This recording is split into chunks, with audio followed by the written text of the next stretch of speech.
Hey guys, I'm Jennifer from Bryant's Roost, eggfoam.com, and the Poultry Nerds podcast. Today, welcome to Quail Mania, and I am going to help you out on your hatching egg business journey getting started. So let's get going. So first off, what I'm going to do is give you an overview of everything we're going to be talking about. We're going to talk about how to box eggs, where to get supplies, and what you need, the actual shipping, the printing of the shipping labels. And at the end, I'm going to let you know about my new ebook available with your upgraded ticket to Quillmania. So first off, I want you to know that you can get free shipping supplies from the post office.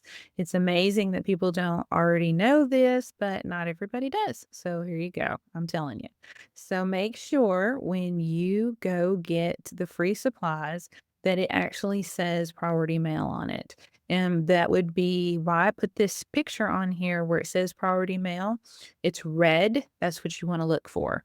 If it's blue and says express mail, that's totally different. You do not want that one. That's the price you're shipping. That's not going to work for what we're doing here. Okay. So when you go into your post office, there's a kiosk there that you can get some of these shipping supplies from. Depending on how large your post office is, will let you know like how large your post office is. That's how many supplies will be there, but they still won't have everything. But if you head over to USPS.gov, create an account with your shipping address on there, then you can go to shipping supplies and look under priority mail and you can order supplies free. They ship them to you for free. The catch is you have to buy a priority mail shipping label, but that's fine. It's going to work exactly how we want it to work for this. You can get packs of 10 and packs of 25. So for these purposes, just getting started, I would suggest just getting packs of 10, see which ones that you're going to use the most, and then just order as you need to. So what I want you to order is a number 7 box, a number 4 box, a medium flat rate box, and a large flat rate box. And I'm going to explain why you need all 4 of those boxes in just a few minutes. Some other things that you need are packing tape. Packing tape is not all made the same. Not all of it sticks to cardboard, believe it or not. And some of it, like Gorilla Tape, is way overkill, super expensive, and that's just eating into your profits. So go somewhere in the middle. A scale is super important. I would highly recommend you get one that goes up to at least 15 pounds. You just never know when you're going to need something heavier, depending on how many eggs you're shipping. And I would also recommend that you get one where the digital readout is not on the platform. You want it on that, what is it, the telephone curly wire that kind of comes out and can sit separate. And the reason being is if you're starting to get into larger boxes, sometimes that puts a shadow or covers even the digital readout and you can't see it. But if it's separate, then you don't have that problem. So just one of those tips and tricks that you wouldn't know until it happens to you kind of thing. You're going to need a printer. We're going to talk about that a little bit more in depth in a little bit, and some loose packing material to fill the voids inside the boxes. Now, I obviously use egg foam. I'm going to push egg foam but you don't have to. I'm not going to force you to buy egg foam, but by the end of this, I think you'll see that it's just a smarter choice, but I'm gonna tell you how I started. So when I started shipping eggs, they were actually duck eggs and turkey eggs when I started shipping, and I used a pool noodle. Now, those larger eggs, they fit inside a pool noodle, they're hollow. You just cut them a little bit bigger than the egg, and then you put a slice in it, put your egg inside of it, wrap it in saran wrap, and it holds it inside the pool noodle, and you lay them in the box. Works like a charm, like egg foam. You can also wrap them in bubble wrap, just as annoying for the customer to unwrap them as it is for you to wrap them. Or you can use egg cartons. That's hit and miss. Really going to depend on how the post office handles your order, how well that's going to work. I have also seen people ship them in Ziploc bags. Didn't work at all. And I do know a lady who ships some in sawdust. Now, while I am sure that the eggs arrived okay. Sawdust is extremely heavy, and I'm sure that cost her a pretty penny in shipping. Yeah, actually packaging the eggs. Now, let's start in the top right-hand corner. So these are obviously my egg foam shippers. They come with a 1/2 inch pad, and then you have the shipper. This is how you place it in the box. Now, I've cut open the box on the side so you can see how they lay in there. You're gonna wanna put a 1/2 inch pad on the bottom, then the egg shipper, and then another 1/2 inch pad, and then you can stack again, put another shipper and another 1/2 inch pad inside the box. Now let's look over to the left corner. These are button eggs. Button eggs, the customers for button eggs are usually people new to incubating, new to getting eggs shipped to them. And in their excitement, they're opening the box and they'll take a hold of that foam and they'll lift it right out of that box. The problem is the eggs fall out the bottom. So what I did to circumvent that issue was I hot glued the 1/2 inch pad to the bottom of that shipper. So now when they pull them out of the box, that pad comes with it. I have not found that necessary to do with any other shipper, only button eggs. But just wanted to give you that trick if you were having that problem. Now, the foam shippers are going to fit snugly inside that number 7 box. It's a 7-inch cube is what we used to it used to actually be labeled the cube, but I think that's just a number 7 box now. It's 7 inches by 7 inches. So the smaller shippers fit in there snugly. The medium flat rate box holds these larger shippers. So when you put the shippers, the eggs inside of a box, you don't have to use the egg foam, pool noodles, whatever you're putting in there, you're still going to have a void inside that box. And you have to fill that with something.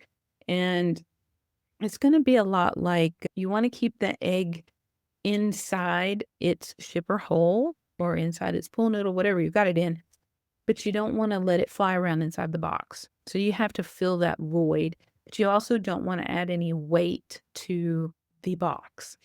In these bottom 2 pictures, I use these 2 things. The black ones are just the plugs from the egg shippers. I use them to fill the spaces. The white ones are my biodegradable packing peanuts that I have. They're made here locally, so I can pick them up.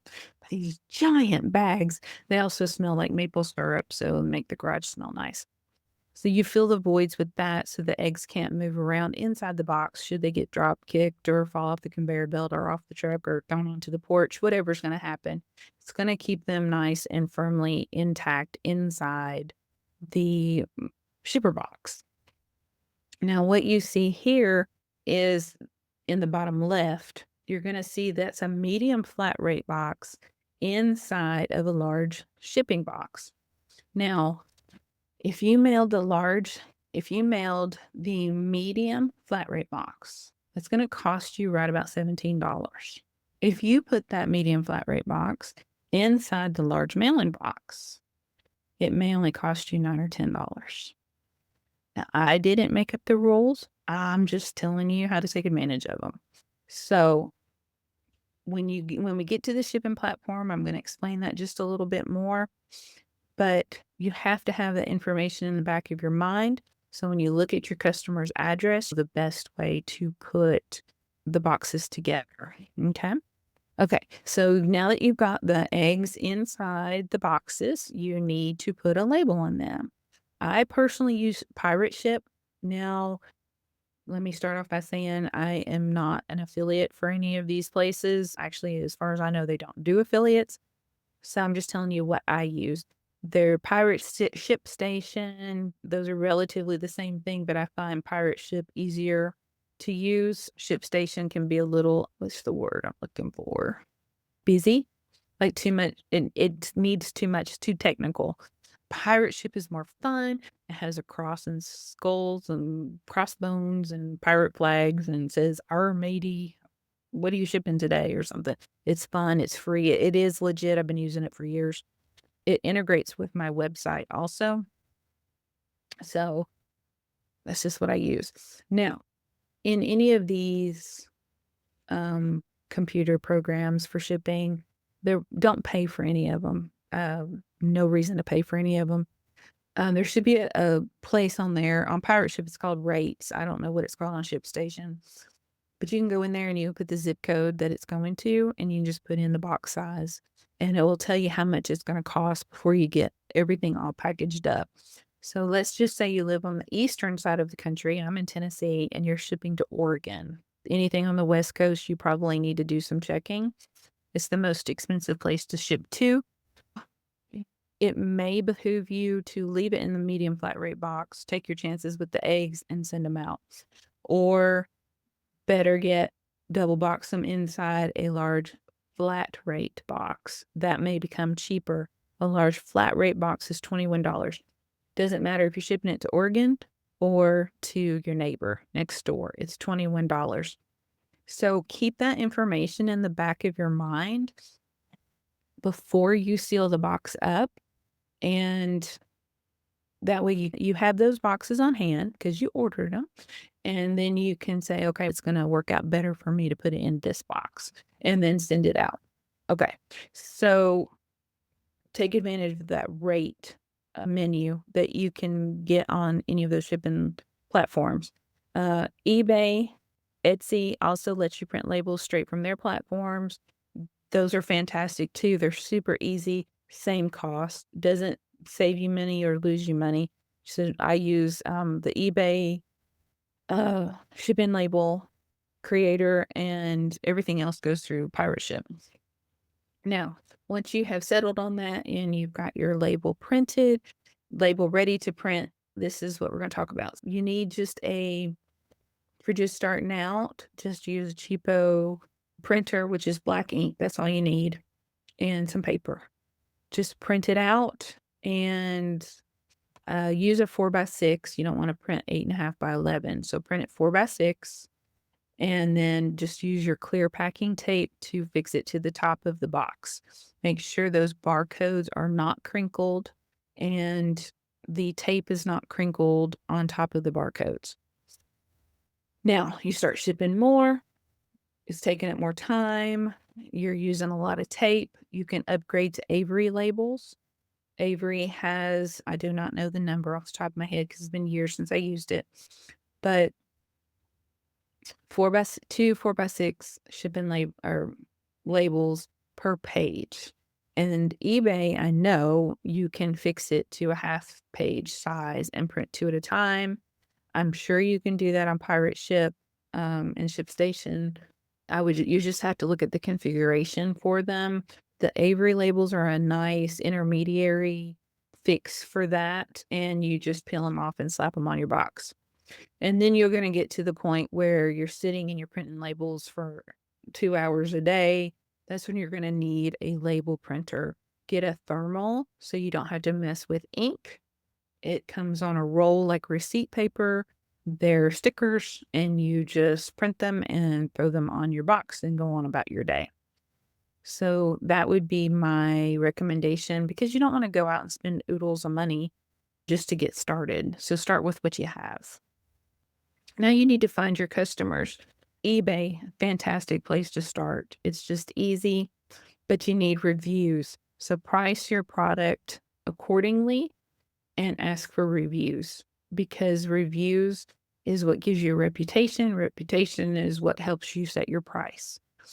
And get those reviews coming in, and then you can start increasing your price a little bit and make more money, basically, that way. You'll get more customers, you'll get more orders, but the more reviews you have, the busier your listing will be.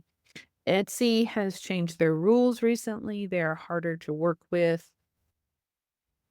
So you have to pay to post there. eBay is not. Yeah, eBay is free to upload a listing. Etsy, you have to pay and pay to join. It's $15 when I joined. Amazon, you have to pay by the month, and it's super complex, and you have to have a time commitment in order to list items on Amazon. I do not have time to do that. I had somebody volunteer to put my stuff on Amazon along with theirs, and I have gone along with that. But I would never do it on my own. I tried. It was super aggravating, and I gave up. But concentrate on getting reviews racked up because Reviews is what builds your reputation. Reputation is what you build a business off of. So now you've got your customers and you know how to ship. Now you need to know how to take money. So obviously, if you're dealing with eBay or Etsy or Amazon, they're going to handle the money for you. That's not an issue. If you're going to go with doing it on your own, straight up just finding people on Craigslist and Facebook and TikTok, then you're going to need a payment processor. So the old standbys are Venmo and PayPal and Cash App. Um, they have the option for friends and family or for business. You never want to encourage your customer to do friends and family because scammers do that. And you do not want anything to look like you may potentially be a scammer. So it is 3%. Just build that into your price. If you want $25 for your dozen of eggs, charge 30. And if they want to come pick them up in person, say, hey, if you bring cash, it'll be $25. So you can get around stuff like that.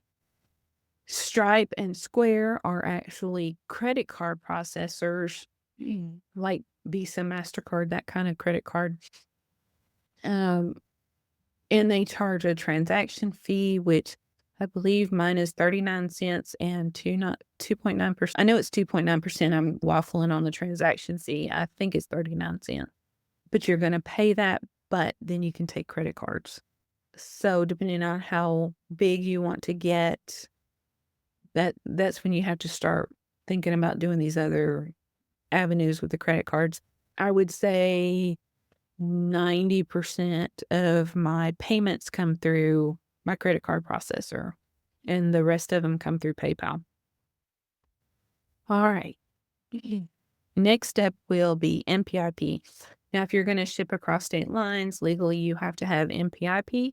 Each state sets that up independently through their state agricultural department. So you just contact your state department and tell them you want to be MPIP certified, and then they will tell you what you need because each state does it differently. So make sure you do jump through that one hoop just to prevent any problems in the future. Now you need to advertise. If you're going to do just strictly eBay and you don't even want to mess with social media, then by all means, because social media can be a time sucker. It is what it is. But you would want to keep your farm business separate from your personal business. Probably. I know a few people who haven't. I think it's better to have them separate myself. So you make that decision for yourself, though. But just be aware that there's a million farm pages out there, both legit and scammers. So you just have to make your way in the storm of them. And I would encourage you not to be a follower chaser. Just find your people, be it 100 people, 1,000 people, or 100,000 people, because it doesn't do you any good to have 100,000 people if they're not making you any money. That's just my opinion on it. Now, websites are expensive. They are a time drag. I would personally rather be out in the barn than working on websites, and I have 2 of them. I understand I am not a tech person. I have learned it out of necessity because my orders got to a point where I needed a more organization, and the website did that for me. So when you get to that point, by all means, but choose wisely so you don't have to go backwards and do it again. And then a logo. I encourage everybody to have a logo.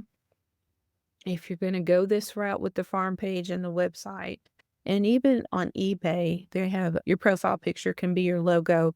Mine keeps getting flagged because it has my website on it.